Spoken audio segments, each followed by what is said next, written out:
Señores comuneros, señores directivos, señores de la institución musical, cajueleros, devotos, tengan muy buenos días.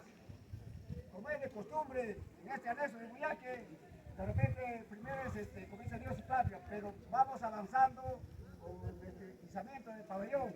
Para esto le invitamos a todos los directivos, por favor, todos los directivos, secretaria, mayordomo, vicepresidente.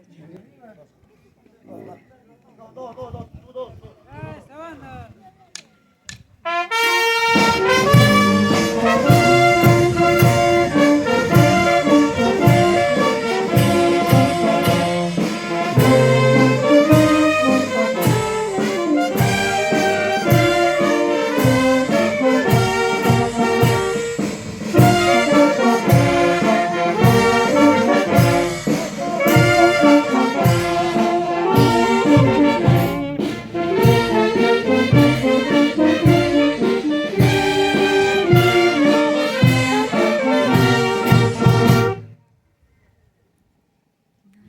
Nuevamente, señores, tenemos nuestro himno nacional.